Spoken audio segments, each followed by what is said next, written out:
lo reconoce con el perfil PRODEP. Actualmente se desempeña como director del Instituto de Investigaciones Jurídicas de la UNACH.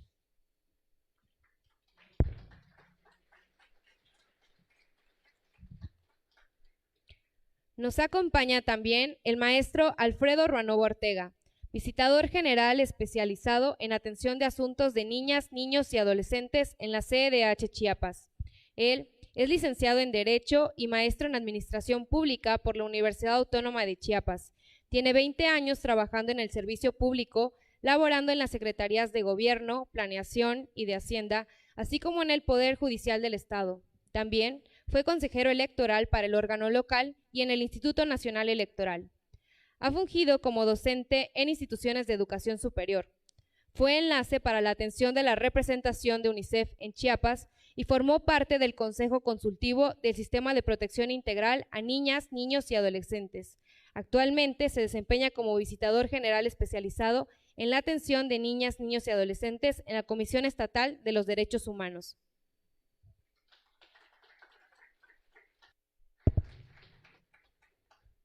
Nos complace con su presencia el presidente de la Comisión Estatal de los Derechos Humanos, Juan José Cepeda Bermúdez.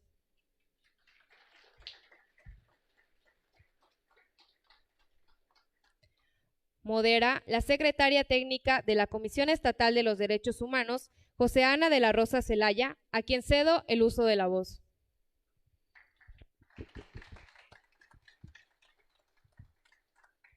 Muchas gracias. Bienvenidas todas y todos. Hoy daremos paso al segundo panel que forma parte del coloquio, la reforma constitucional en materia de derechos humanos a 10 años de su vigencia. Este evento está coordinado por el Poder Judicial y por el Instituto de Investigaciones Jurídicas de la UNACH, a quien en nombre de la Comisión Estatal de los Derechos Humanos y de su presidente, el licenciado Juan José Cepeda Bermúdez, les agradecemos infinitamente todas las atenciones que tuvieron para que esto se pudiera llevar a cabo.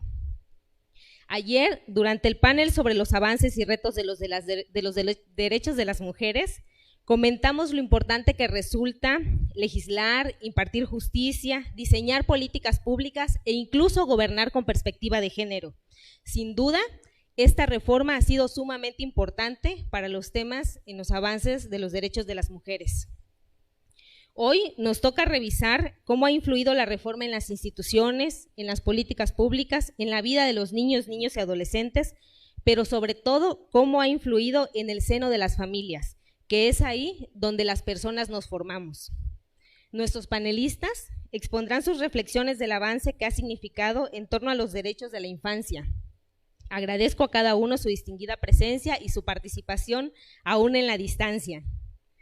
Para este ejercicio, cada uno tendrá 15 minutos que podrá usar libremente para su exposición y al finalizar contaremos con otros 15 minutos más donde vamos a resolver algunas dudas que vayan surgiendo o preguntas del público, para lo cual les pedimos que los que están en línea lo puedan escribir en el chat o bien los que están aquí al inicio les entregaron una papeleta donde podrán escribir su pregunta. En caso de que algunas no puedan ser resueltas por el tiempo, les pedimos que con la pregunta pongan sus datos para que les podamos entregar nosotros las papeletas a los ponentes y ellos amablemente, si así lo disponen, pudieran responder vía correo electrónico las que quedan pendientes. Voy a dar paso a la participación de la maestra Ana Belén García Chavarría, cuya intervención se realizará a distancia. Adelante, maestra.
donde se reconoce que la humanidad debe de dar a al niño, por supuesto también muy contemporáneo en su época, no había niñas, solo al niño, lo mejor de sí misma.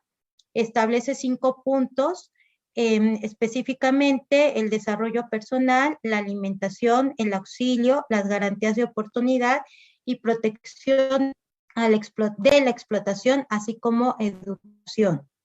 Posteriormente, en este contexto que viene a partir de la Segunda Guerra Mundial, se crea el Fondo de las Naciones Unidas para la Infancia, UNICEF, el 11 de diciembre de 1946, en el seno de la Asamblea General de Naciones Unidas, para ayudar a los niños de Europa y niñas de Europa de la Segunda Guerra Mundial, y en 1953 se convierte en un organismo permanente dentro del sistema de Naciones Unidas, encargado de ayudar a los niños de las y niñas, sus familias, y garantizar sus derechos.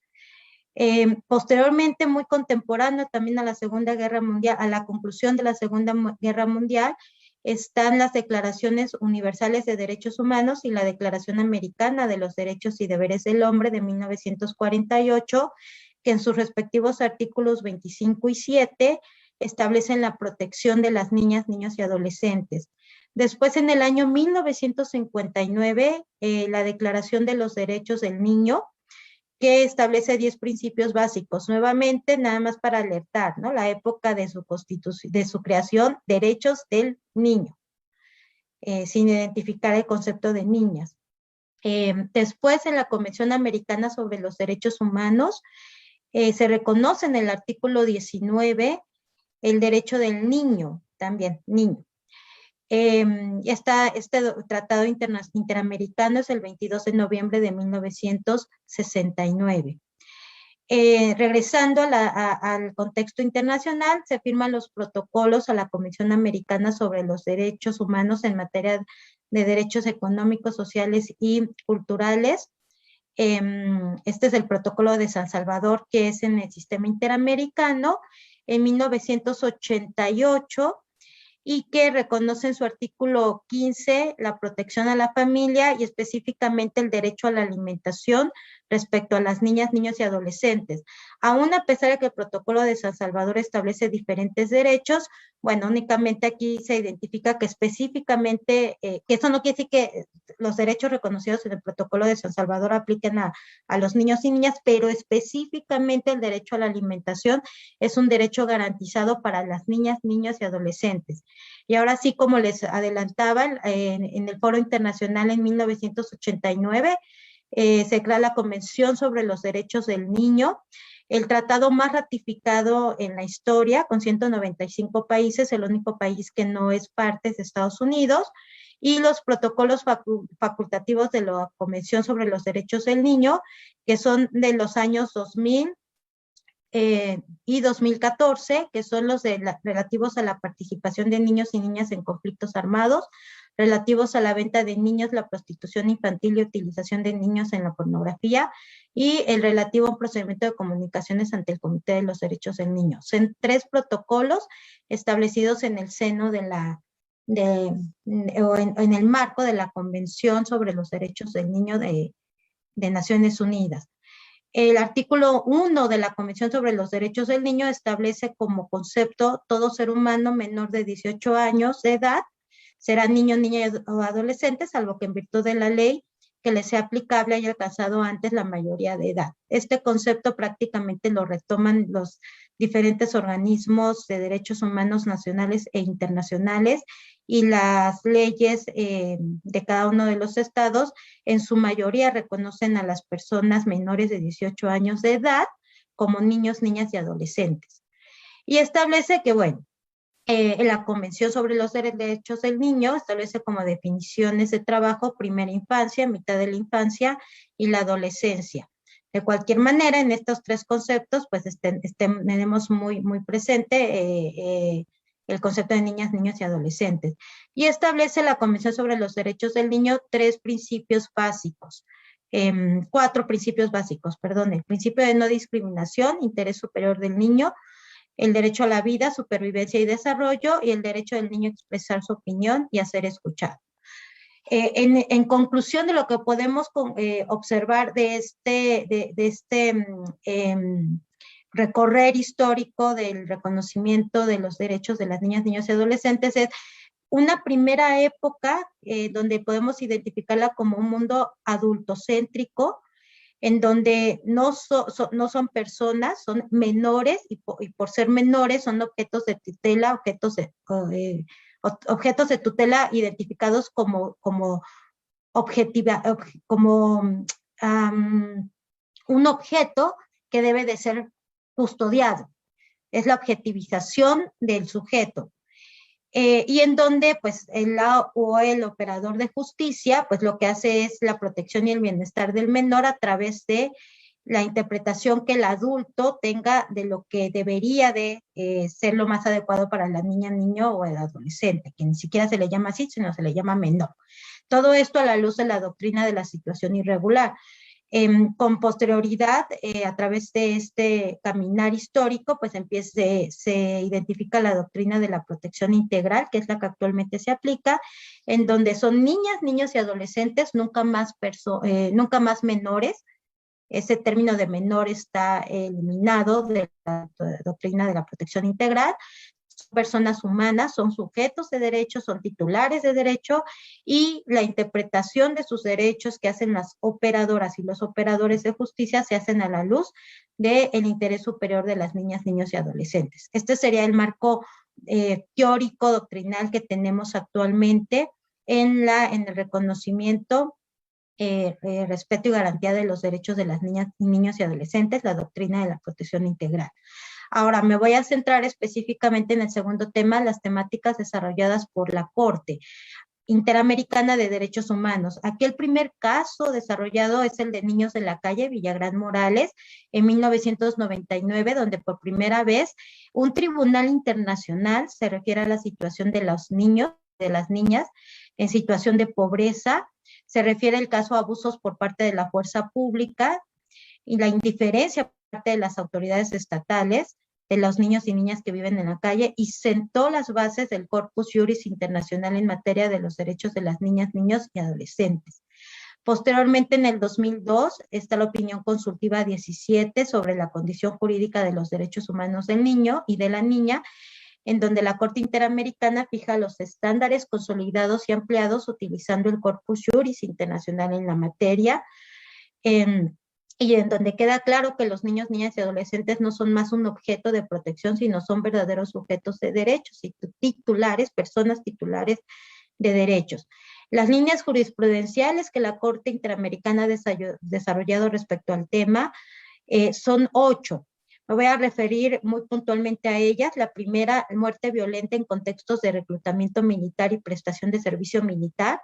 Estos casos son Noguera y otra, y Vargas Areco contra Paraguay, del 2020 y 2006, y se refieren a niños que murieron en el marco de la prestación del servicio militar obligatorio en Paraguay.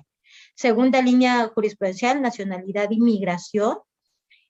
Aquí temáticas abordadas: el deber del Estado de prevenir, evitar y reducir la apatridia, y que el estatuto migratorio de las madres y padres no puede transmitirse a los hijos nacidos en un país distinto en que se encuentren de manera irregular, tanto padre, madre como las personas menores de 18 años.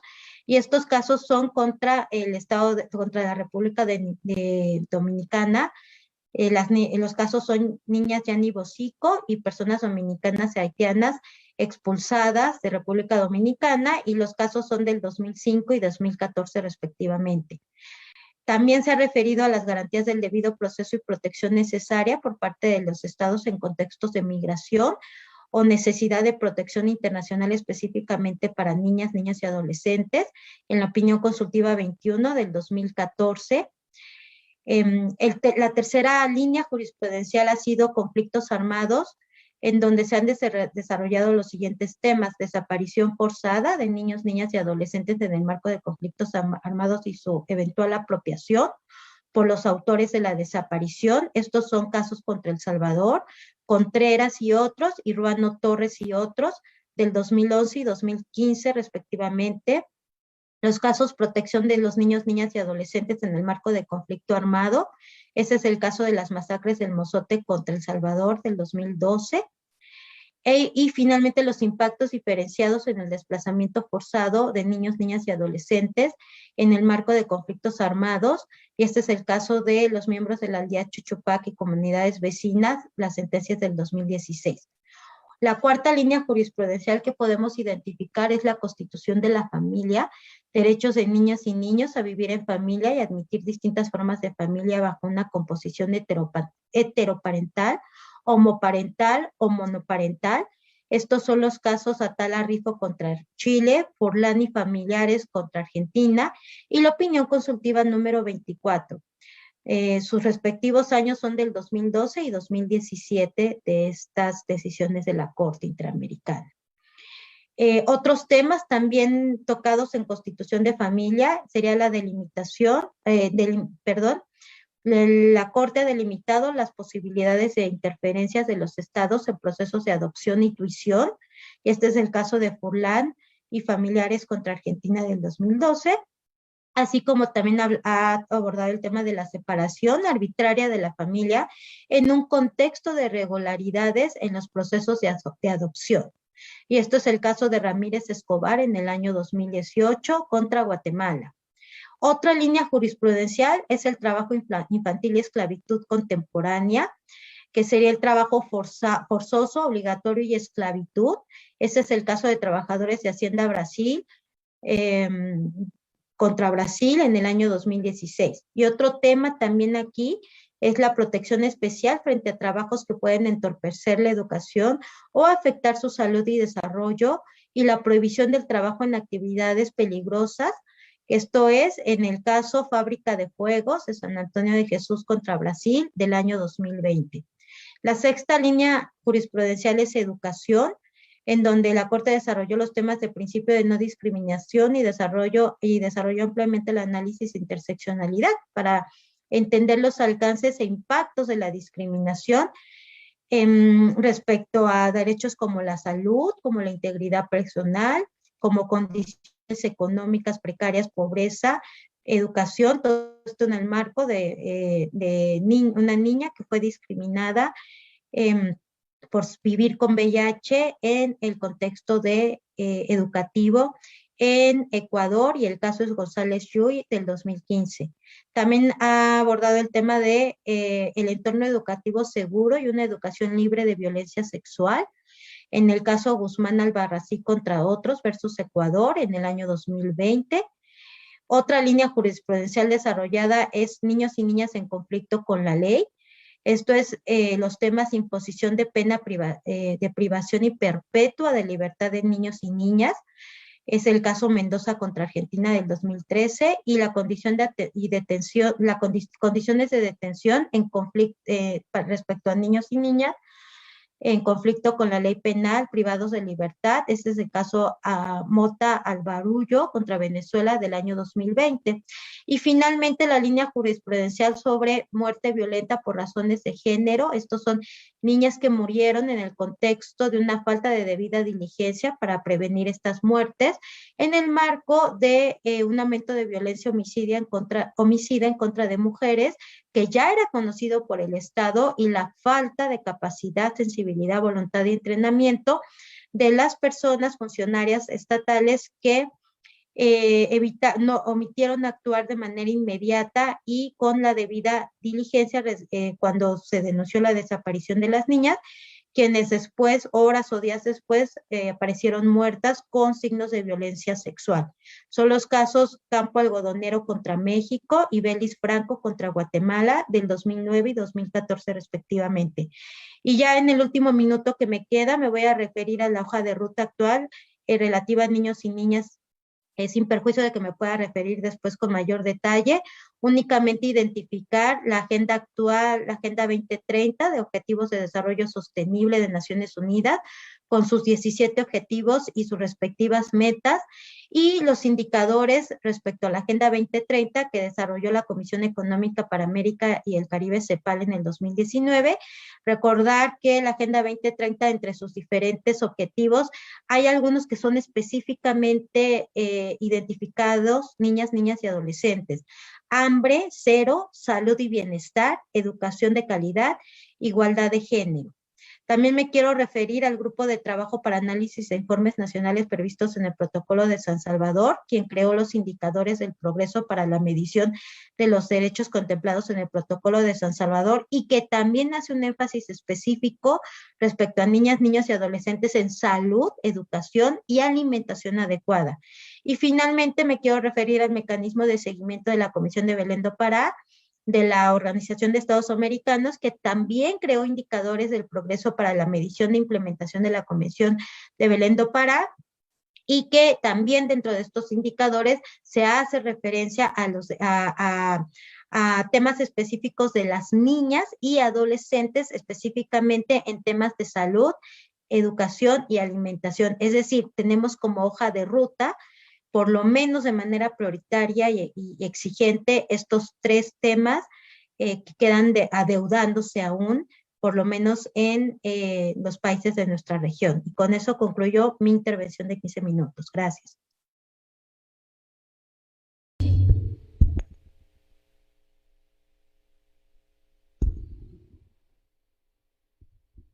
¿Ya? Perdón. Muchísimas gracias, maestra Ana Belén. Una disculpa para todos los que estamos aquí presentes. Tuvimos una falla técnica que no nos permitió tener la imagen de pantalla, pero tengo entendido que en la salida en internet sí pudieron verla. A continuación vamos a dar paso a la participación del doctor Omar Jiménez Ojeda.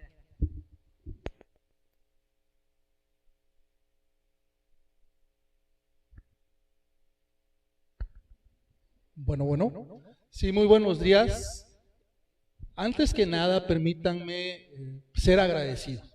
Y ser agradecido con la institución que esta mañana nos convoca a todos y a todas, al señor presidente de la Comisión Estatal de los Derechos Humanos, mi reconocimiento y mi aprecio personal, por supuesto a todas y a todos los integrantes de esta comisión, funcionarios que día a día, me consta, hacen con su esfuerzo una posibilidad de que este Estado remonte esa brecha que persiste en situaciones de desarrollo y de reconocimiento a los derechos humanos. Así que mi aprecio para cada uno de ustedes. Y bueno, como ustedes podrán ver, este coloquio es convocado por 3 instituciones sólidas del Estado chiapaneco: la Comisión Estatal de los Derechos Humanos, el Poder Judicial del Estado y la Universidad Autónoma de Chiapas, que es la institución a la que represento esta mañana y de la cual me siento muy orgulloso de pertenecer. Y hemos sido convocados para platicar, para reflexionar, pero también para discutir y argumentar en dónde estamos parados el día de hoy, previo al aniversario, ¿no?, que vamos a conmemorar de una década de lo que ha sido llamada la gran reforma en materia de... Es la redacción desafortunada del artículo 11 constitucional. Yo creo que debería de cambiarse porque se confunde asilo político con asilo territorial, entre otras cosas. Pero tenemos un artículo 15, un artículo 18 constitucional que tiene que ver con temas del sistema de justicia penal. Ayer mi colega Corina Yacomelo estuvo entre ustedes, ella profundizó en ello. El artículo 29 constitucional, que habla más o menos de...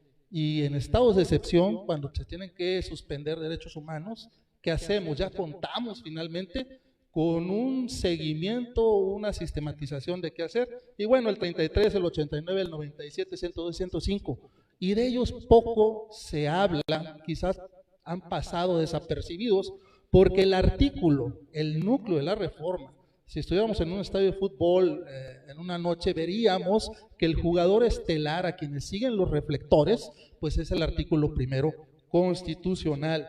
Y bueno, y de él se desprenden 4 principios que son muy importantes. Universalidad. Todos los derechos son precisamente para todos y para todas. Y esto viene bien en un Chiapas que acaba de renovar ayuntamientos. Y viene bien porque ya no recuerdo el número de ayuntamientos que son frontera con Guatemala, pero cuando un servidor trabajaba en el sistema estatal DIF ya hace muchos años, antes de devenir en aprendiz de Acasto, pues un niño centroamericano, por el simple hecho de pisar territorio mexicano, pues tiene los mismos derechos que un niño mexicano. A eso se refiere la universalidad de los derechos. Otro principio es el de interdependencia. Todos los derechos humanos tienen que ver entre sí. La indivisibilidad. No podemos sustraer partes de un derecho humano para decirle al maestro Ruanova solo le voy a reconocer el 30% de cierto derecho. No, se reconoce todo. Por eso es indivisible. Y finalmente la progresividad. Esto viene bien en un Estado social y democrático de derecho como el que aspiramos a tener todas y todos, porque la progresividad simboliza que lo que ya se ganó, el avance que ya se tiene, ese camino andado, no puede darse marcha atrás. No podemos dar marcha atrás. Y aquí hay que tenerlo muy presente. Por eso yo celebro la fortaleza y la contundencia de organismos constitucionalmente autónomos como la Comisión Estatal de Derechos Humanos, que ejerce con libertad sus funciones. También de eso va la progresividad. Ahora bien, entremos un poco, porque ya agoté la mitad de mi intervención. ¿A qué vamos con los derechos de las niñas, niños y adolescentes? Si ustedes recuerdan, hacemos un recorrido atrás, aprovechando que la maestra Ana Belén nos hizo todo un recorrido por la convencionalidad, por otros criterios que son, por supuesto, de gran valía. Yo los quiero invitar a que recordemos el México de 1990. Hace 31 años, México estaba suscribiendo Fox y hay todo un movimiento por impulsar una situación que no era fácil en el México de hace 20 años. ¿Cómo nos ponemos de acuerdo para armonizar la legislación en materia de niños, niñas y adolescentes? La cultura tradicional jurídica en este país, veníamos de los que son abogados, no necesariamente tienen que serlo todos, pero para quienes no lo son, veníamos de una cultura de reconocimiento de que la máxima regla era la Constitución, y en un segundo piso estaban los tratados internacionales. Entonces, pues realmente tenía nula aplicación una convención. Tú ibas con un juez, invocabas un tratado internacional y bueno, le dabas gracias a Dios si no encontrabas tu auto con las llantas ponchadas en el estacionamiento, ¿no? Porque era todavía incipiente el conocimiento. Felizmente esto se viene trabajando, se promulgan leyes federales, leyes estatales. Chiapas tuvo ley estatal en aquella época, se instalan comités de seguimiento y vigilancia de los derechos de las niñas, niños y adolescentes. Creo que es de los primeros ejercicios interinstitucionales de organización institucional. Yo aquí veo rostros familiares que pueden dar testimonio de aquellos años. Veo a la presidenta de la Asociación de Padres de Familia desde aquel entonces. La sociedad civil organizada tuvo mucho que aportar, la academia tuvo mucho que aportar, los funcionarios que sirvieron en aquel entonces tuvieron mucho en qué sensibilizarse.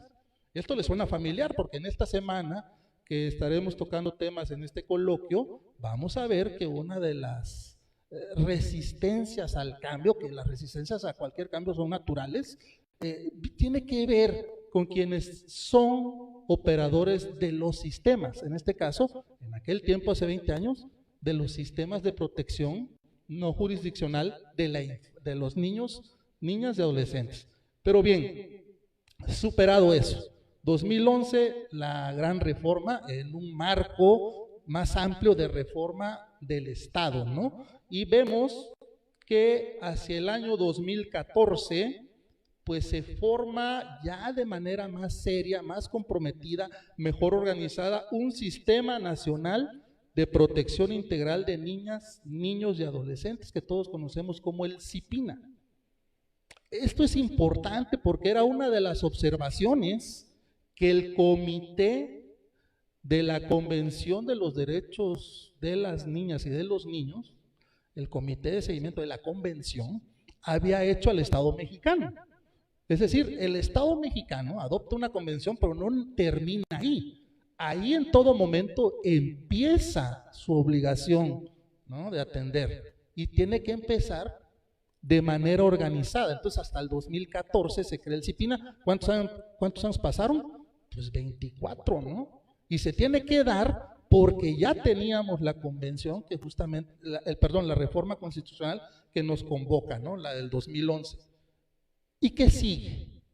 Pues sigue que 32 sistemas estatales CIPINA, Chiapas tiene uno y es muy potente por lo que hemos podido advertir, se tienen que formar, tienen que legislar, y además una de las cuestiones que siempre quedaba al garete, ¿no? Pues tenemos ley, pero lo que pasa es de que no tenemos reglamento, entonces es como si yo les digo, aquí tiene usted un cuchillo, pero solo le doy el mango, ¿no?, y le falta la navaja, o sea, usted no puede hacer absolutamente nada. Felizmente ya se tiene todo eso. A principios de este año, la Nación, el Estado mexicano, entregó a este comité su informe conjunto, el número 6 y el número 7. Esto nos lleva a reconocer, creo que haríamos mal con echar campanas al vuelo y decir de que a una década de la reforma estructural, bueno, ya estamos en un país que todos deseáramos. Creo que no es así, pero también sería injusto dejar de reconocer que sí se ha avanzado y se han hecho cosas de gran valía en materia de derechos de las niñas, de los niños y de los adolescentes. Quizá dentro de los grupos etarios, las niñas y los niños habían conformado en la sociedad mexicana una masa crítica, con o sin reforma, con o sin convención, por ser uno de los grupos más desprotegidos, ¿no? Para ponerlos en contexto, en este país, según el INEGI, no según Omar Jiménez o según Lunach, según el INEGI, que todos conocemos que es un organismo serio, en este país habitan más de 40 millones de niñas y de niños y adolescentes. Es la población que en su conjunto tendría Chile, Perú, Colombia, países enteros del continente americano o del subcontinente latinoamericano no tienen esta población que en México hay. Eso nos debe de poner a pensar que tenemos una agenda de desarrollo, pero que esa agenda no esté exenta de ciertos problemas. Y solo para que hoy todos y todas reflexionemos, y quienes nos siguen a través de la transmisión en red social, ¿cómo estamos en temas de violencia y de maltrato infantil el día de hoy? México es un país violento. Ayer daban cuenta a las colegas que nos precedieron sobre la violencia hacia la mujer. Lamentable. La violencia hacia las niñas y los niños alcanza niveles de escándalo, exacerbados, por supuesto, por esta pandemia que todavía no superamos, pero ya era un foco rojo. El maltrato infantil también lo es. Otro de los temas, la explotación laboral, ¿no? Hoy que salgamos de acá y estemos en los cruceros aledaños a la universidad, podemos constatar esto. En un país como el nuestro, en medianía de desarrollo, creo que a todas y a todos nos duele. En mi paso por los sistemas estatales DIF de Chiapas y de Guerrero, tuve oportunidad de conocer de primera fuente otro factor que a todos dolía. En el México de allá del año 2005, 2006 al 2010, turismo sexual infantil. ¿Sigue habiendo? Les doy las ciudades: Acapulco, Tijuana, Cancún, Puerto Vallarta, ¿no? Con excepción de Tijuana, todos los demás son destinos turísticos. Complejidades en temas de migración. Aquí en los próximos días se abordará esta temática. La migración de niños y de niñas no acompañados, que van en un éxodo a Estados Unidos y en México sufren las peores violaciones a su integridad, ¿no? Yo por eso le estoy muy reconocido a todos los albergues en la franja fronteriza de nuestro estado, los institucionales, por supuesto, y los de la sociedad civil, que hacen de la protección de los derechos humanos realmente un factor. Y ya estoy por concluir. Ayer también se tocó el tema de justicia penal en los adolescentes. Venimos de dos reformas, una del 2004 que cambió y esta última que acaba de acontecer. Esperamos pronto poder hacer un análisis de ello. Y finalmente, dicen los que saben un poco más de qué va a pasar sobre la pandemia, y si esos comentarios los trasladamos a los temas de niños y de niñas, tenemos al menos 2 asignaturas que todos podemos abonar quienes estamos este mediodía acá. Temas de educación, cómo viene la educación el próximo semestre o el próximo año escolar, ¿no?, que iniciará en agosto. Cuestiones de salud ante las variables del virus que se seguirán presentando. Y una cuestión adicional, superada la pandemia, dicen los economistas, que nos espera una crisis económica como nunca nuestra generación ha enfrentado. Vienen muchos retos, pero de lo que se trata aquí es de salir con la moral en alto, sabedores de que si el marco jurídico nos permite realizar acciones, toca ahora a cada uno de nosotros realizarlo conducente. Y una pregunta final.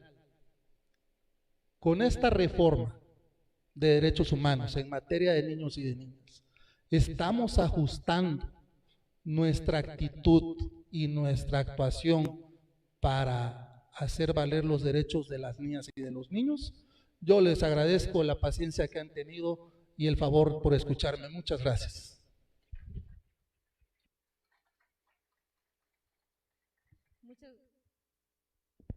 Muchas gracias, doctora Omar. Muy breves reflexiones e interesantes. A continuación tenemos la participación del maestro Alfredo Ruanova Ortega. Adelante, maestro. Sí. Bueno, sí. Muy buenos días a todas y a todos. Sean bienvenidos a este coloquio al que fuimos convocados. Agradezco en primer lugar la presencia de todos los representantes de la sociedad civil, organizaciones de la sociedad civil que están aquí con nosotros, enfocados y dedicados a atender temas de niñez. Agradezco también la presencia de compañeros servidores públicos que en las diferentes instituciones en las que laboran traen el tema de niñez y juventudes como uno de sus temas primordiales y fundamentales en la atención de los temas. Y por supuesto agradezco la oportunidad que me brinda las instituciones organizantes, en especial a la Comisión Estatal de Derechos Humanos, en donde presto mis servicios. Muchas gracias a todas y a todos por venir a esta convocatoria. Estamos cumpliendo 10 años a partir de la publicación de la reforma en materia de derechos humanos. En este sentido, digamos, el paradigma o la forma de asimilar nuestra vida en las instituciones y en desde el punto de vista también normativo vino a cambiar. Es un cambio de paradigma. Estábamos acostumbrados a abordar los diferentes temas que tenemos en la vida cotidiana a la literalidad de la ley. Si no lo dice la ley, no existe. En esa consideración me atrevo a decir que en este momento, ¿no?, apenas están egresando las primeras generaciones de las licenciaturas en Derecho, de los futuros abogados licenciados en Derecho, que nacieron con un programa de estudios adecuado, es decir, con un enfoque de derechos humanos, cambiando o erradicando completamente la visión positivista esta de la que estamos hablando, y que en ese sentido son estas nuevas generaciones las que tienen la gran responsabilidad de llevar o poner por delante en el discurso académico, en la acción o gestión de gobierno, en la interpretación o en la aplicación de las normas, por delante los derechos humanos. Pues bien, así como este tema se nos presenta relativamente nuevo, ¿no? 10 años han pasado ya, lo mismo ocurre cuando abordamos el tema de niñas, niños y adolescentes. Cuando hablamos de niñas, niños y adolescentes, pues creo que en principio existe la máxima de decir, bueno, pues todos sabemos de niñas y niños, ¿no? Todos sabemos porque en algún momento lo fuimos, ¿no? Fuimos infantes, crecimos, nos desarrollamos, pero también ya con un poco más de autoridad cuando se empiezan a abordar estos temas en las instituciones, viene la experiencia propia, ¿no? Tengo sobrinos, hijos, nietos, y en función de ello pensamos que conocemos el tema de niñez y de adolescencia, ¿no? Solo por el hecho de haber tenido experiencia y ahora como adulto abordar este tipo de temas, ¿no? Pues aquí es donde pienso nos encontramos ante una situación pues complicada de entender, porque sin temor a equivocarme, y por lo que veo hay pocos jóvenes, la mayoría de los que estamos aquí crecimos, digamos, desprotegidos de un marco institucional normativo que regulara, ¿no? Y procurara y garantizara los derechos cuando fuimos niños. Entonces eso quiere decir que traemos ya de entrada un vicio o viciada nuestra forma de pensar y actuar, porque, como ya se dijo, crecimos en una visión adultocentrista, ¿no? Donde el adulto es el que determina, y que inclusive la imagen de niñas, niños y adolescentes, la participación, la opinión no contaba, ¿no? Al final de cuentas se imponía lo que el padre o la madre decía. Inclusive, ¿no? Un antecedente, ya los antecedentes institucionales que señalaba la maestra, son pues relativamente recientes, no más de 100 años, ¿no? En donde se viene generando una agenda, pero inclusive si nos hacemos un poco atrás, hay que recordar el caso de Mary Ellen en 1874, un antecedente en Estados Unidos, en donde objeto de violencia, una niña de 10 años, cuando alguien quiso tutelar o proteger o garantizar la medida en que la autoridad, ¿no?, le garantizara sus derechos, pues simple y sencillamente se tuvo que recurrir, ¿no?, a la ley de protección animal para poder en un momento dado defenderle o procurarle un cambio de vida. En ese sentido, digamos que estamos recientes, estamos en pleno momento de socialización de los derechos de la niñez. Cierto que nuestro país la adoptó hace 31 años casi, pero en ese concierto internacional en donde todo mundo se volcó y lo adoptó, nosotros nos tardamos más o menos 25 años en incorporar ese espíritu, ¿no?, esa intención que tenía la convención de que los países verdaderamente, ¿no?, adoptaran políticas públicas que mejoraran la vida de las niñas, niños y adolescentes en los diferentes sectores de su vida, de su crecimiento, en sus condiciones. En ese sentido, recurrentemente, y ustedes no me dejarán mentir, cuando nos preguntan y respondemos que trabajamos con niñas y con niños, generalmente se dice, qué bonito, ¿no?, qué padre. Pero la verdad es que, ustedes lo saben, nos enfrentamos ante realidades crudas, situaciones inclusive de impotencia para atender tantas necesidades que hay en torno a la niñez y a la adolescencia. Y en ese sentido, describir cada una de las problemáticas que atienden ustedes desde el aspecto laboral o social, pues no es el objetivo de este foro. Sin embargo, sí quiero traer a colación algunas cifras que nos deben de generar o nos deben de llevar a la reflexión. Han pasado 10 años de una reforma constitucional en materia de derechos humanos. Sin embargo, la agenda de niñez sigue pendiente, tiene un marco de atención, está institucionalizada. El hecho mismo de que estemos hablando hoy aquí de niñas, niños y adolescentes ya es importante, porque antes de esto ni siquiera eran visibilizados los temas de niñez, como parte de la agenda pública.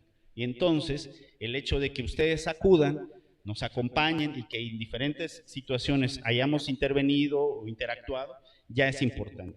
Por ejemplo, en un estudio que se hizo en el 2014, Coneval y UNICEF nos decía, ojo, año 2014, con las reservas que esto implica, 1 de cada 2 niños, niñas o adolescentes en México era pobre, 1 de cada 2. 1 de cada 9 se encontraba en situación de pobreza extrema. En aquel entonces, el 53.9% de la población de 0 a 17 años carecía de condiciones mínimas para garantizar el ejercicio de uno o más derechos sociales. ¿Cuáles? Derecho a la salud, derecho a la educación, acceso a la seguridad social, a una vivienda de calidad, servicios y alimentación. 3 de cada 10 personas de 0 a 17 años eran vulnerables por carencias sociales, las que acabo de señalar. Y 1 de cada 6 niñas y niños adolescentes, solamente 1 de cada 6 no era ni pobre ni vulnerable, es decir, que no tenía la posibilidad de tener una carencia en cuanto a derecho. Y así, por ejemplo, digamos, si vamos a temas más recientes, en 2019 la OCDE, por ejemplo, reveló que México ocupa el primer lugar a nivel internacional de bullying escolar en educación básica, ¿no? Y así señala que más de 18 millones de estudiantes de nivel primaria y secundaria sufren violencia escolar, ¿no? En la encuesta nacional sobre disponibilidad y uso de las tecnologías de la información, se habla, por ejemplo, ¿no?, que de la población usuaria, niñas, niños, adolescentes, son el 28% de 12 a 19 años, y de ellos sufren acoso o alguna situación a través de las redes el 36.4%. Es decir, podríamos seguir enumerando, la verdad es que hay bastante información en la red. Yo siempre también tomo por mucho la información que arrojó la Consulta Infantil y Juvenil 2018, en donde participaron más de 5 millones de niñas y niños en el país, y en donde expresaron, donde el tema de violencia es recurrente, en donde el hogar, la casa, el lugar que ellos en principio consideran el más seguro, es en donde más se violenta, después la escuela y luego la calle. En esa consideración, digamos que los retos en la agenda pues están ahí.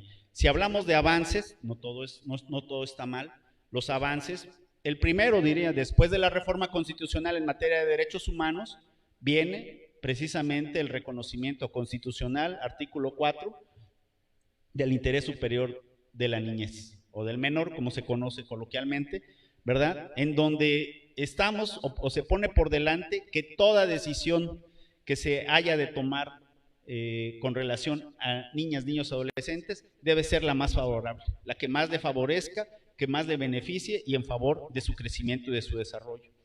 En ese sentido, creo que el siguiente gran logro es, efectivamente, la Ley General de Derechos de Niñas, Niños y Adolescentes 2014, la instalación y funcionamiento del Sistema de Protección Integral de Niñas, Niños y Adolescentes, en donde algunos de los que están aquí participan en los ámbitos municipal o estatal, ¿verdad?, como institución o como organizaciones de la sociedad civil. Creo que también la armonización legislativa que se hizo en las 32 entidades federativas constituye un avance por sí mismo en muy corto tiempo, y el funcionamiento de los sistemas, ¿no?, los estatales y los municipales de protección. En Chiapas tenemos 71 activos, ¿no? Ahí para las próximas autoridades viene un gran reto, garantizar la instalación y funcionamiento de los 125. Me parece que también el rediseño, por ejemplo, de las procuradurías de protección, los reglamentos para adecuar, ¿no?, o moldear la acción de gobierno a favor de niñas, niños, adolescentes, y la reforma migratoria, la última que hubo, que en esa hemos coincidido, constituyen pues avances normativos e institucionales que muestran que la agenda de niños está ahí, que tiene un marco de atención, pero que requiere por mucho de la voluntad, de las, no, más que la voluntad, de la responsabilidad, ¿no?, de la obligación del Estado de garantizar en todos los niveles los derechos de la niñez. Por otro lado está también la responsabilidad de las familias, de los padres, ¿no?, de procurar, y de la sociedad civil, de procurar entornos en donde se garanticen los espacios y luchar por poner este tema. Y finalmente creo que uno de los temas que también tiene que ver es garantizar el acceso al conocimiento de los derechos de la niñez. No hay nada como el hecho de despertar en su imaginación, en su inquietud, a niñas, niños, adolescentes con relación a el hecho de que sepan que tienen derechos, que los puedan ejercer y que nosotros en general generemos las condiciones necesarias para que esto sea una realidad, porque en la medida que como sociedad adulta hoy en día procuremos mejores entornos para la niñez, para la adolescencia, en ese sentido se nos augura mejores condiciones inclusive para nuestra vejez, ¿no? Porque recordemos que ellos en el futuro inmediato tendrán la gran responsabilidad de generar las condiciones para y tomarán las decisiones para esa población adulta en un futuro y ellos regresar, ¿no?, un poco de lo mucho que hayan recibido. Y en ese sentido esperamos que sea toda esta inercia y esta gran voluntad que hay de la sociedad civil, de las sociedades de padres de familia, de las organizaciones de la sociedad civil y el gobierno como tal para dar. En Chiapas, el funcionamiento del CIPINA, digamos, muestra en los últimos 2 años, ¿no?, un verdadero esfuerzo de institucionalización, ¿no? El hecho de que el Ejecutivo esté al frente de la agenda ya nos da una buena señal. Creo que ahí la corresponsabilidad de todos en los diferentes sectores está en impulsar y acuerpar con acciones, ¿verdad?, e institucionalizar la atención hacia niñas, niños y adolescentes. Quedan varios retos, en este último minuto lo voy a decir. Un gran reto que sigue teniendo el Estado mexicano es generar los presupuestos con enfoque de infancia. Es decir, a pesar de que se dice, bueno, es que tenemos nosotros un presupuesto normal y es muy difícil orientar la acción de gobierno, yo podría decir que en parte es cierto, en parte mentira. ¿Qué es lo cierto?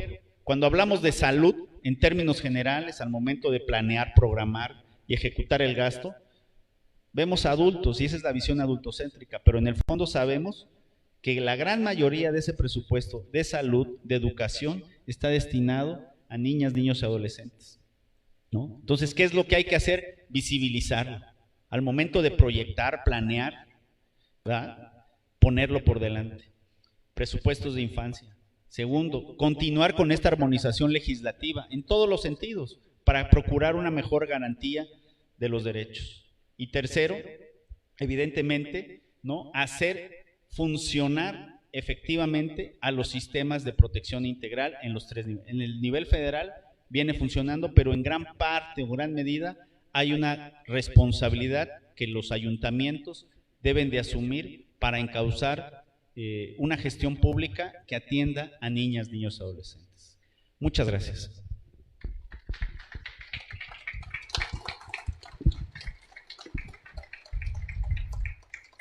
Muchas gracias, maestro Alfredo. Sin duda las 3 reflexiones nos han dejado muchos pendientes. Yo lo que puedo rescatar es que los 3 expertos han hablado justamente de la palabra desarrollo. Y cuando hablamos de desarrollo, hablamos de salud, hablamos de educación, hablamos de entornos felices para la niñez y estamos hablando también de un futuro para todas y todos. A continuación, les vamos a ceder 5 minutos para las conclusiones a cada uno. Iniciamos con la maestra Ana Belén.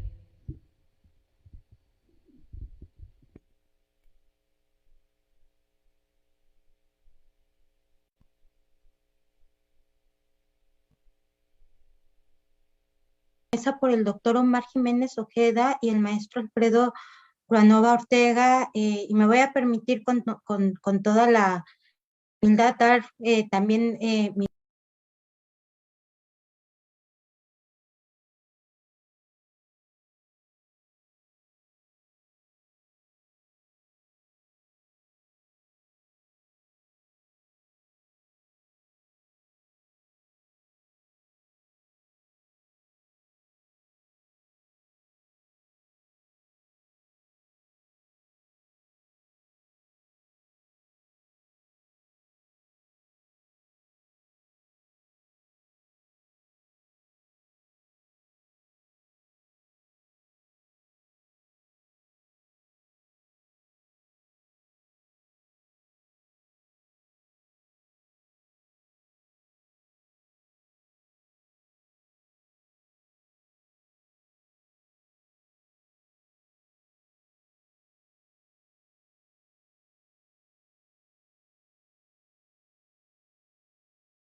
yo aquí inclusive me recordaba, ¿no? Cuando hablaba el doctor Enstro de cómo se fue haciendo este avance y de lo que se fue dejando atrás.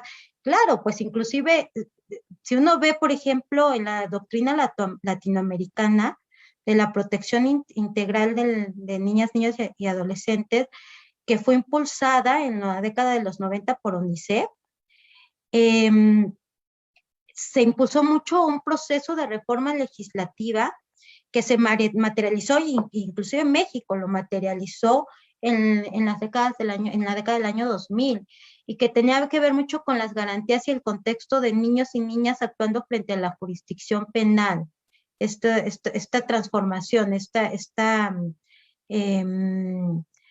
paradigma, este nuevo paradigma, nuevo en aquella época, aunque hoy en día ya muy desarrollado, cambiar desde el concepto de niño o niña infractora a niña, niño en conflicto con la ley, y cómo estos conceptos reconocían garantías a los niños y niñas dentro de los procesos penales, administrativos y de otras competencias de material. Pero lamentablemente esto es un intento, es un trabajo, no un intento, un trabajo que se materializa por UNICEF en la década de los 90. Sin embargo, otros temas emergentes como la discriminación, igualdad de oportunidades de desarrollo se dejó de lado y se desconoció unas situaciones brutales, atroces en que viven niños y niñas. Situaciones como las que ya se comentaban en contextos migratorios por razón de pobreza, pero también en contextos de protección internacional por razón de violencia, por niños y niñas que acompañados o no acompañadas tienen que salir de sus lugares. Puede ser migración inclusive intraurbana, hasta migración internacional, por contextos de violencia en donde no es posible mantener la unidad familiar en un entorno donde prácticamente también ha habido pérdidas, ¿no? O que ya se ha vuelto una situación insostenible. Entornos de violencia sexual en la familia y en el sistema educativo, como ya también se señalaba. O sea, son temas brutales que se han dejado en la indiferencia y desconocimiento por muchos años, lamentablemente, pues normalizando o simplemente priorizando, y la priorización fue a través de las leyes penales y la aplicación, que no es que esté yo criticando que esa hubiera sido una materia importante. Sin embargo, pues había elementos ahí a tomar en cuenta que se invisibilizaron totalmente. El trabajo de niñas y niños en contextos totalmente desfavorables, inclusive trabajo forzado o esclavitud, en que muchas de nuestras niñas y niños actualmente viven en la región. Y cómo la creación de condiciones de igualdad sustancial y material que permitieran el ejercicio de los derechos, pues lamentablemente no fue la agenda en la década de los 90. Yo diría que muy tarde en la década de los años 2020 es cuando realmente empieza a verse, ¿no?, como parte de la agenda prioritaria. Y únicamente desde el sistema interamericano, inclusive se habla de un ius constitucional común interamericano, en donde precisamente la propuesta es identificar en las constituciones esas reformas que permitan asimilar lo que son los desarrollos, tanto normativos, jurisprudenciales, interpretativos, de los tratados de derechos humanos y del Corpus Juris Internacional de Derechos de Niños, Niñas y Adolescentes. Y dentro de este ius constitucional común, donde ya hay estados muy avanzados, que de hecho México está dentro de estos ejemplos de prácticas prometedoras, junto con países como Argentina, como Uruguay, en donde, como Bolivia, donde hay reformas constitucionales que hacen un puente constitucional desde lo internacional a lo nacional, y luego reformas legales. En México, la armonización legislativa por la Constitución federal que políticamente tiene el país, pero también puentes jurisdiccionales y cuasi jurisdiccionales, yo diría, donde los operadores, las operadoras de protección de los derechos humanos, pues son parte de esa asimilación, que no es más que el control de convencionalidad, o sea, esto de lo que estoy hablando no es más que el control de convencionalidad bajado a políticas públicas, bajado a contextos de toma de poder y elementos también que hay que evidenciar, ¿no? Los culturales, como bien también ya lo comentaba, ¿no? Antes, con esto termino, antes cómo nos dibujaban a Temis, la diosa de la justicia, ¿se recuerdan? Quienes sean contemporáneos a nuestras generaciones, con los ojos cubiertos y con una balanza, como si tener los ojos vendados fuese una garantía de justicia. No, hoy en día sabemos que más bien los ojos deben de estar bien abiertos para identificar grupos vulnerables, para identificar abusos de poder, para identificar corrupción y para identificar también prácticas totalmente perjudiciales en esta asimilación de los derechos humanos que pueden ser reconocidos a nivel internacional, pero también que hay avances muy buenos y que son ejemplificativos a nivel nacional de diferentes estados de la región de nuestro continente americano. Muchos temas me quedan, muchísimos después de las grandes, de las intervenciones del doctor Omar Jiménez y del maestro Alfredo Ruanova, pero el tiempo es inminente y como inminente se acabó mi participación. Les agradezco muchísimo. Muchas gracias, maestra. A continuación damos la palabra al maestro Omar. Bien, pues estar en primera opinión de acuerdo con lo vertido por la abogada Ana Belén, que lo ha dicho y de una manera creo que nos ha quedado muy claro a todos y todos. Yo solo agregaría que a 10 años de la reforma y cuando hayan pasado 20 y cuando hayan pasado 30 y otras personas estén ocupando estos espacios, van a seguir hablando del inacabado estado del desarrollo. Es decir, va a ser muy difícil. No hay país en el mundo, pues, que hoy tenga la tarea completa en materia de respeto a los derechos humanos. Los países que más se aproximan pues serán los estados escandinavos, Finlandia, Suecia, Noruega, poblaciones que no superan los 4 millones de habitantes. Bueno, habemos más chapanecos en el mundo que finlandeses, ¿no? Entonces, para irnos poniendo también en perspectiva, ni ellos, con todos los recursos con los que disponen, con esa cultura, pueden decir hoy que tienen un estricto cumplimiento de los derechos. Pero eso no debe de ser pretexto para que nosotros abdiquemos y superemos esa brecha. Y creo que es justo también reconocer que se ha avanzado, se han dado buenos avances. Y los avances que se han dado, ya lo decía el maestro Ruanova en su intervención, tiene que ver hasta con un aspecto cultural y de aprendizaje. Si algo bueno le pasó a este México en estos 10 años, es la recepción, que antes como que sí, pero como que no, ¿verdad? La recepción de la convencionalidad.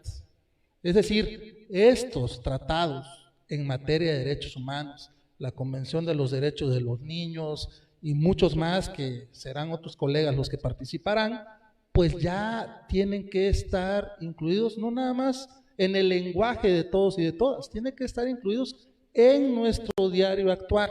Y eso pasa también por una nueva cultura de derecho constitucional que nos ha caído muy bien a quienes somos abogados. Es decir, la Constitución pasó de tener 136 artículos, que son estos que cada que hay un candidato a diputado federal le preguntan cuántos artículos tiene la Constitución, ¿no? Y ya es un éxito que le logren responder a uno 136. Bueno, si lo vemos en estricto sentido, todos los artículos de la Convención de los Derechos del Niño y de la Niña forman parte de nuestra Constitución.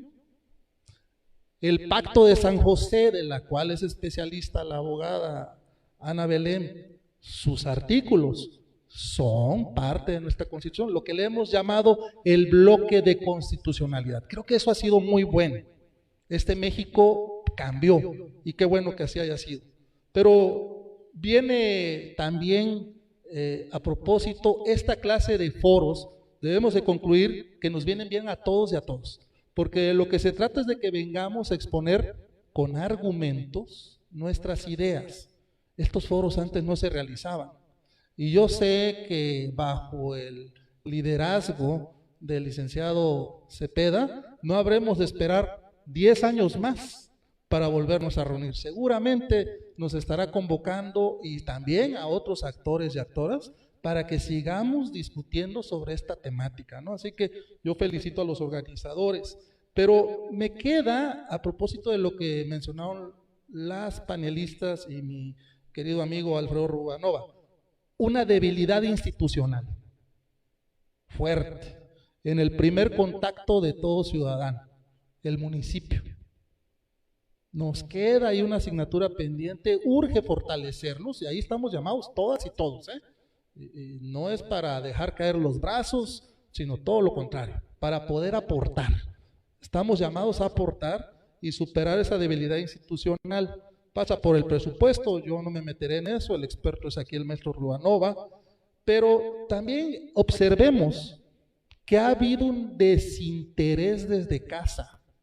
Padres y madres que cada día abdican de su obligación de formar y de proteger a niños y de niñas, y abdican dejando esa misión a otras instancias, léase escuela, léase procuradurías de protección, léase cualquier institución. No creo que ahí algo tenemos que cambiar. Si México ha avanzado en estos temas, también hay que reconocerlo, ha sido porque desde 1990, como bien dice la colega Ana Belén, aquí en México y particularmente en Chiapas, agencias extranjeras como UNICEF, como la OIM o relatores especiales de la ONU, de la propia OEA, han estado entre nosotros documentando el estado del arte, ¿no? Y se ha traducido en informes regionales, en informes internacionales, y entonces el país se ha visto forzado a responderlo. Y finalmente, algo que a todos nos duele es de que en esta temática de protección de los derechos de niñas y de niños, hoy la presencia del crimen organizado es un factor a considerar. Así de que esperemos que las instancias de gobierno puedan tener la fortaleza, puedan tener los recursos para hacerles frente. Y también el otro flagelo es en todos los sectores, la gran corrupción que impera y que estamos combatiendo porque se refleja en la atención de las niñas y de los niños. Muchas gracias nuevamente por el favor de su atención. Muchas gracias, doctor Omar. A continuación vamos a dar paso a las conclusiones del maestro Alfredo. Sí, muchas gracias. Pues bueno, la verdad es que, como decía, la agenda de temas en niñez es amplia, ¿no? Tiene muchas variables. Una misma, solamente hace tiempo en una participación igual decíamos, cuando se habla de discapacidad, por ejemplo, ¿no? A veces como institución no la descubrimos, sino hasta que viene a nosotros un caso, en principio disfrazado de violencia, pero en realidad es un tema de discriminación por discapacidad, por ejemplo, ¿no? O esta violencia escolar generalizada de la que ya habíamos señalado. Entonces, es mucho, y en ese sentido, la pregunta que siempre va a salir a relucir, bueno, ¿y ustedes qué están haciendo? Ustedes como institución, ¿qué abonan al tema? Bueno, la verdad es que la Constitución es muy clara, ¿no? Ese es nuestro parteaguas. La responsabilidad es de todos. Toda autoridad y toda persona está obligada a respetar los derechos humanos. Entonces, en lo que nos corresponde como institución, fíjense, digamos que el tema central de nosotros es la defensa de los derechos humanos. Pero dentro de esa defensa encontramos que de la cantidad de expedientes que recibimos anualmente, del 10 al 15% están relacionados con temas de niñas, niños y adolescentes. Les voy a dar un ejemplo para que vean la importancia que reviste seguir insistiendo en abordar o tener una agenda de temas de niñez, Por ejemplo, en 2019, ¿no?, tuvimos 256 expedientes de casos de niñas, niños, adolescentes que en algún momento sufrieron un agravio en sus derechos. Pero fíjense, 157 de ellos eran en el tema educativo, ¿no?, en la escuela, por violencia, los maestros, cualquier cosa que ustedes se puedan imaginar. 2020, la pandemia pues hizo que redujeran, fueron 131 y 59 de ellos en materia educativa. Al año 2021 llevamos 45 en donde hay niñas, niños, adolescentes, es decir, está permanente. Institucionalmente, nosotros tenemos en la Agenda de Derechos Humanos, que fue uno de los primeros documentos que el presidente se preocupó por generarlo, ¿no?, hacer una consulta inclusive, en la Agenda de Derechos Humanos de la Comisión Estatal de Derechos Humanos, tenemos un apartado de niñez en donde varios de estos temas que he compartido y que varios de los temas en donde ustedes, sociedad civil y servidores públicos están aquí, tienen parte, ¿no? Y en esa agenda tenemos una incidencia, ¿no? Y entonces, digamos que ahí lo que queda es seguir construyendo indicadores, seguir midiendo todo lo que estamos haciendo con relación a la atención de niñas, niños y adolescentes desde esta trinchera y lo que podemos conocer a través de las instituciones a las que pertenecen y otras más que generan información. Tenemos también, inclusive, por ejemplo, ¿no?, una promoción de los derechos de la niñez, ya sea en redes sociales. Nuestro énfasis lo tenemos en el Museo de la Niñez, en donde está aquí la directora, que le agradecemos el espacio que generó a la comisión para tener ahí un marco de atención a niñas, niños y adolescentes, en donde hacemos énfasis por sobre todo derechos, que los niñas y niños conozcan sus derechos, pero hacemos énfasis en la prevención del abuso sexual infantil, ¿no?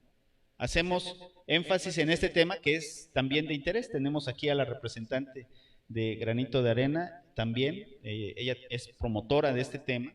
Entonces, este y otros más son los temas. Ahora, con otros dos temas son, por ejemplo, las visitas que hacemos a los albergues, ¿no?, institucionales, y este año también vamos a estar visitando, ¿no?, los que son pertenecientes a los organismos de la sociedad civil. Entonces, por ahí vamos a estar tocando puertas para conocer, para sensibilizar, para acercarnos, conocer cuál es el marco de atención que hay que dar a niñas, niños, adolescentes, y obviamente con el marco de la reforma en materia de derechos humanos. La Comisión Estatal de Derechos Humanos suscribió un acuerdo con la Comisión Nacional para poder realizar visitas de inspección y verificar en la entidad que los centros de recepción o los centros de atención social de niñas, niños y adolescentes, ¿no?, se cumpla conforme a lo que mandata los tratados, la convención y la propia Constitución con relación al respeto de niñas, niños y adolescentes. Entonces,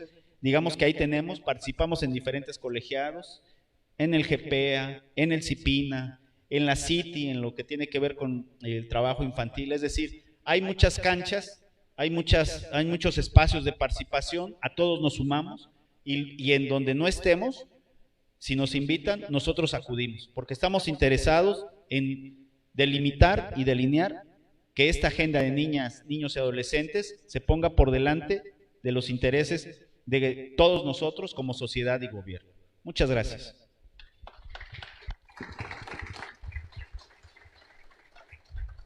Muchas gracias, maestro Alfredo. Creo que de los temas que hay que resaltar es justo la participación en los CIPINAS y el seguimiento que se da desde la Comisión Estatal de los Derechos Humanos.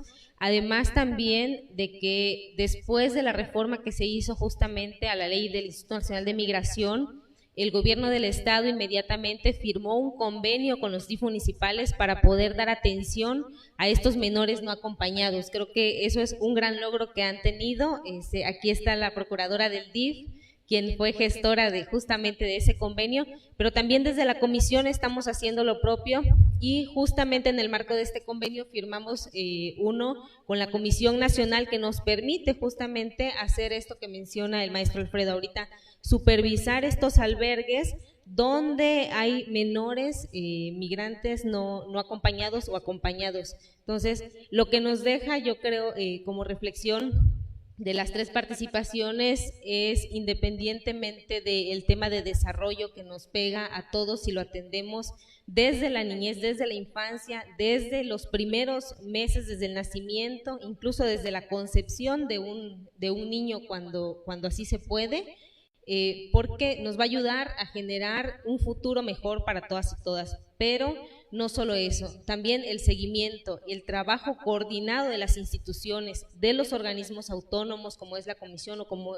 es justamente la Universidad Autónoma de Chiapas, nos permite hacer estos foros, visibilizar los temas que traemos en la agenda o que queremos poner en la agenda pública, pero también nos permite trabajar coordinadamente y detectar a tiempo problemas del futuro, ¿no? Entonces yo creo que vamos por buen camino en ese movimiento. Esperamos seguir trabajando así coordinadamente y vamos a responder algunas preguntas que tenemos del público.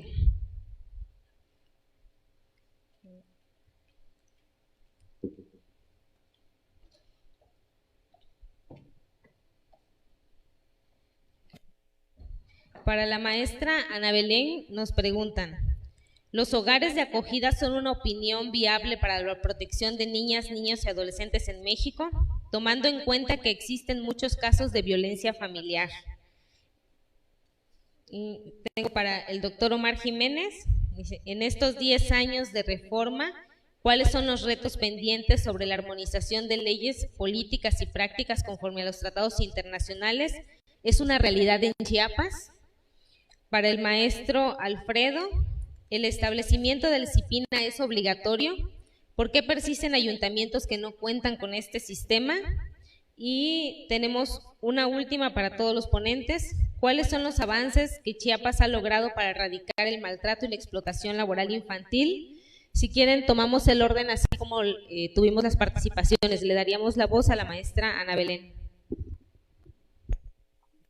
Sí, respecto a los hogares de acogida, por supuesto que son un medio adecuado siempre y cuando cumplan con ciertos estándares, ¿no? Yo diría que uno de los principales estándares es en ningún momento puede estarse dentro del concepto de una privación de la libertad del niño, de la niña o del adolescente, y menos aún de un concepto de que sea obligatorio. Y siempre y cuando garantizando pues los derechos en estos lugares de acogida.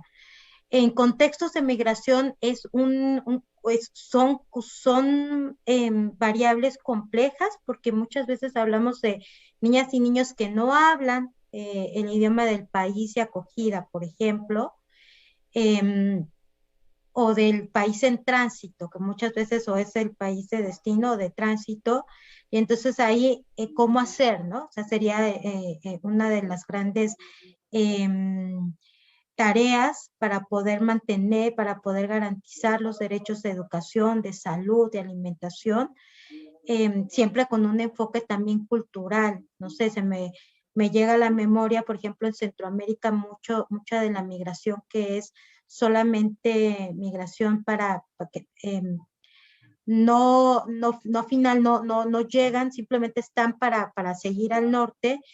Muchos de estos niños y niños son de países caribeños o inclusive de países africanos, donde no se habla ni siquiera inglés, ni siquiera francés, sino es un idioma que se le llama criol, ¿no? Entonces, son elementos complejos que, por supuesto, atenderlos requieren de una complejidad, y esto haciendo énfasis, ¿no? De no puede ser en ningún momento tampoco un concepto de obligatoriedad para el niño o para la niña, sino más bien es en el entendido de que será transitorio hasta el momento en que se resuelva la situación. Cuando estamos hablando de algún tipo de solicitud de asilo o de refugio, o simplemente cuando es país de tránsito, y entonces la prioridad es dejar que continúen con el tránsito, pero dándoles las garantías. Inclusive yo aquí les puedo hablar de una política que tiene Costa Rica. A las personas migrantes que vienen de sur para norte, abrió un corredor migratorio y prácticamente les dice, pasen, los suben al bus y se los llevan a la frontera siguiente, que es Nicaragua.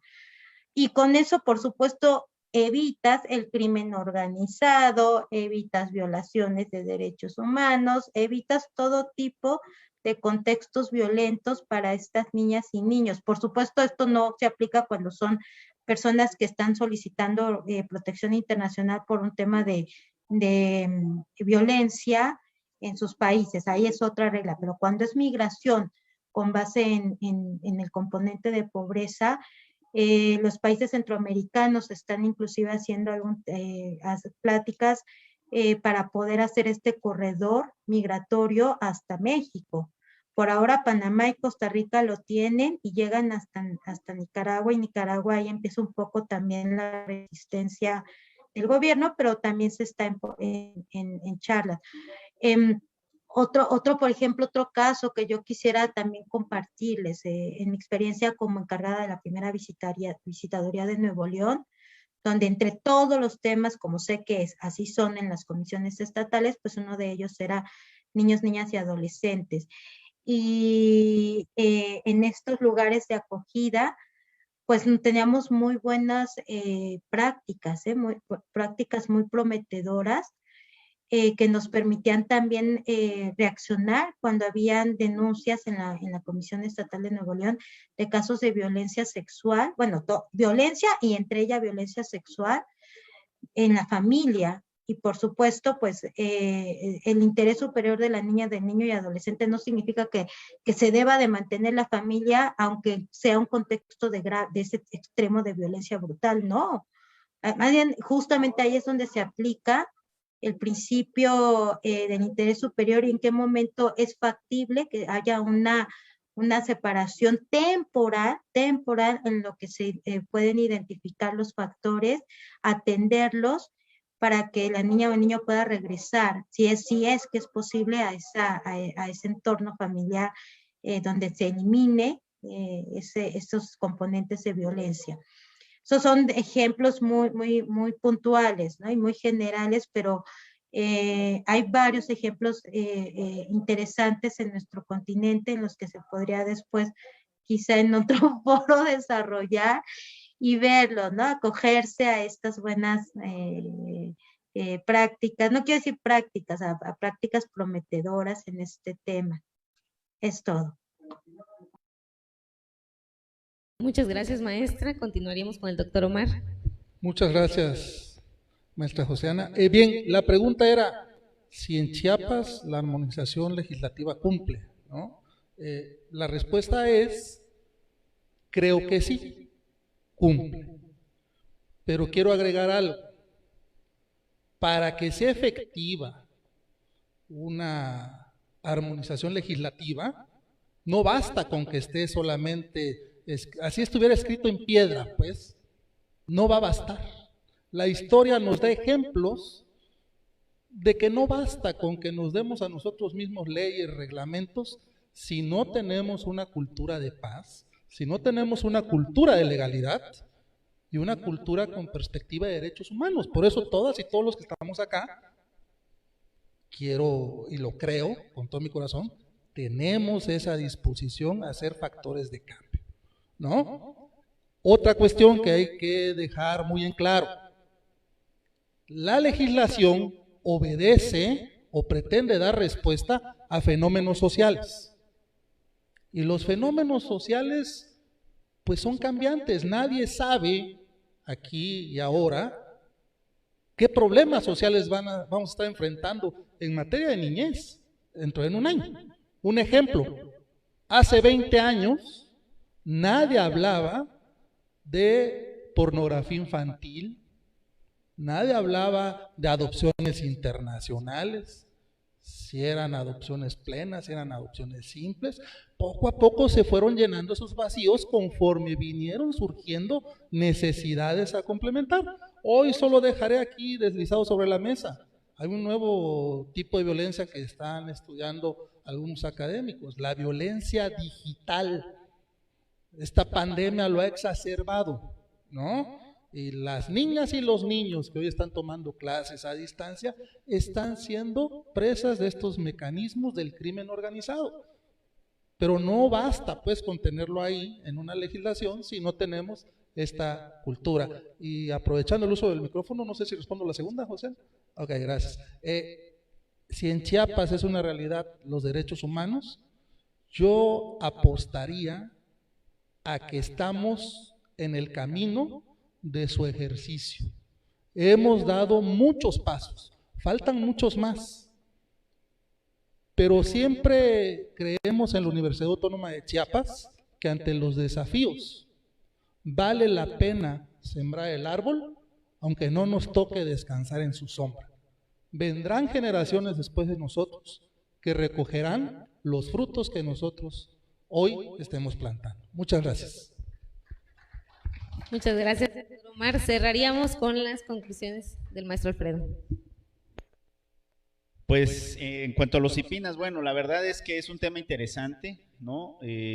Yo creo en el CIPINA como la célula que permite precisamente la coordinación interinstitucional. Es este modelo que atiende de forma integral, ¿no?, la atención a los temas de la niñez. Creo firmemente en eso porque, pues recordemos, ¿no?, prevalece todavía en el colectivo la idea de que cuando se trataban de temas de niñez, al niño o a la familia había que mandarla al DIF. Ahí iban a resolver todo. Y entonces se estaba atendiendo pues parte del problema tal vez, ¿no? Y en los CIPINAS, estos sistemas de protección integral, habla de esa integralidad, es el espacio en donde se debe de estar generando esta colegialidad para la atención de problemáticas. Lo hacemos en los diferentes momentos, he visto, digamos, nacer el sistema en Chiapas desde su fundación.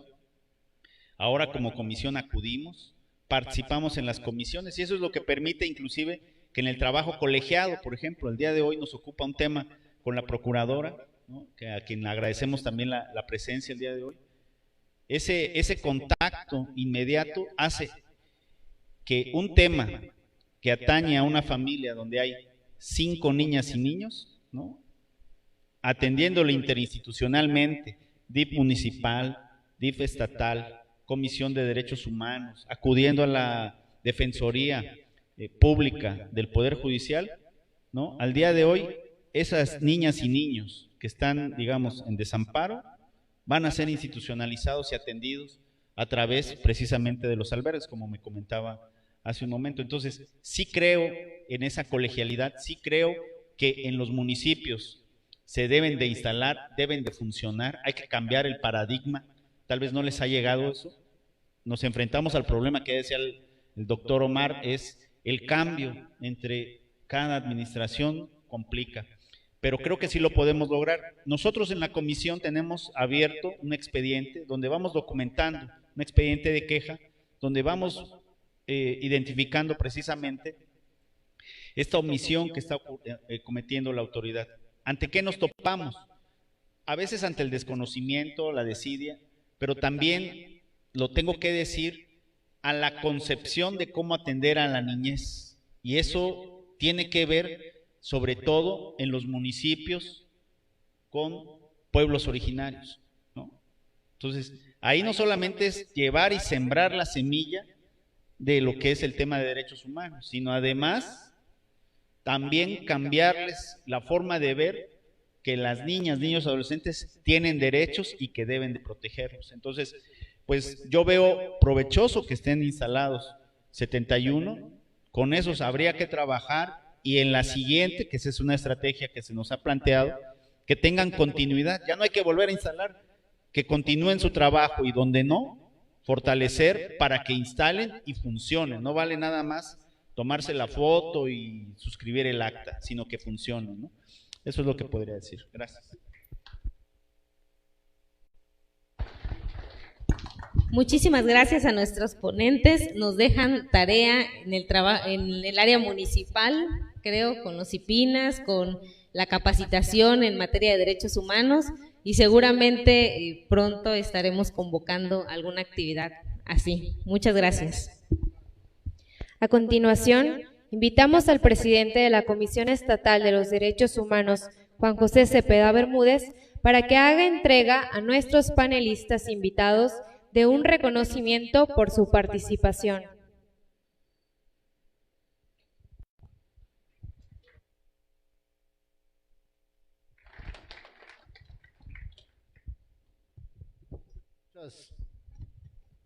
Muchas gracias a todas y todos que nos hacen favor de acompañar en este coloquio. No voy a mencionar a nadie así en especial porque veo muchas caras conocidas y no quiero incurrir en la falta de olvidar a alguien. De veras, muchísimas gracias a todas y todos. Creo que su presencia aquí nos fortalece para seguir trabajando en este sentido, porque de lo que se señaló hoy hay muchísimas cosas que pudiéramos comentar y que pudiéramos seguir ampliando, pero yo me quiero quedar con una reflexión que me conminó, me cuestionó hoy. Y quiero decir que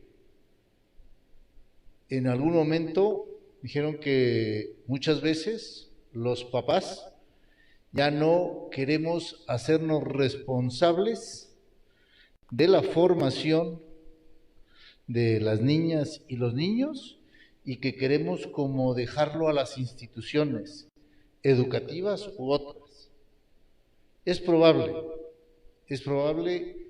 y así debe ser, porque lo mencionaron y yo creo que la experiencia así lo señala.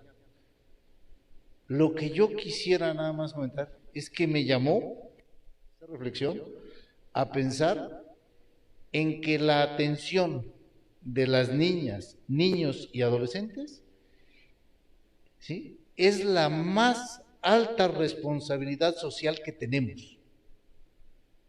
Cuando se quiere decir algo de manera superlativa, se le pone el sufijo ísimo, importantísimo.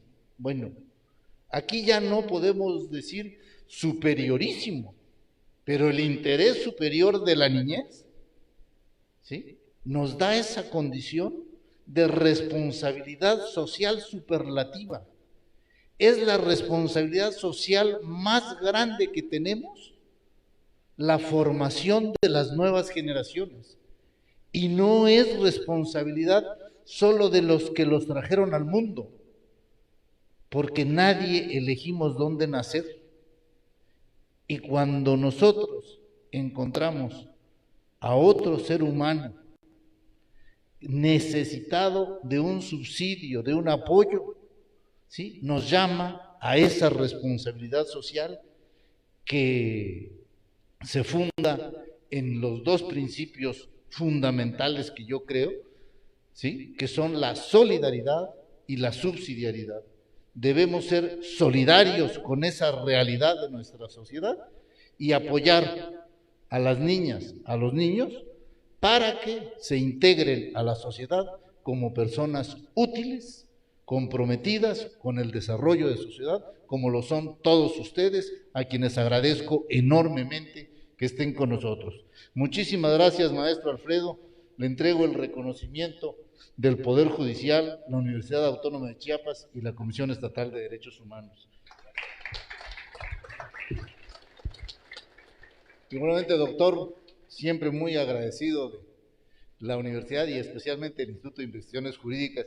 Déjenme decirles que somos como instituciones aliadas en este tema de la promoción y la difusión de los derechos humanos, porque ya no debo hablar mucho, ya me robé el tiempo, pero cuando estaba hablando el maestro de nuestra responsabilidad en materia de la defensa de los derechos humanos, me vino a la mente algo que yo casi todos los lunes les digo en la oficina. La mejor defensa, ¿sí?, es difundir, promover y lograr que todos se apropien, hagan suyos sus derechos para que nadie se los violente.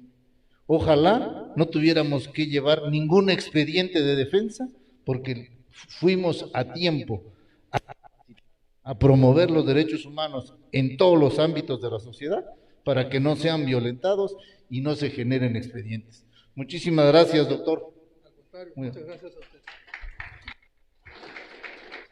Doctora Ana Belén, acéptelo de manera virtual, se lo vamos a hacer llegar. Le agradecemos muchísimo su compromiso y su trabajo. Además, reconocemos su trayectoria en esta materia. Muchísimas gracias, doctora Ana Belén. Y si me permiten, también quisiera entregar a nuestros expositores, también se lo vamos a hacer llegar, doctora Ana Belén, un recuerdo, un detallito de nuestro agradecimiento por su participación. Maestro, muchísimas gracias. Pues muy buenas tardes y muchas gracias a todas y todos.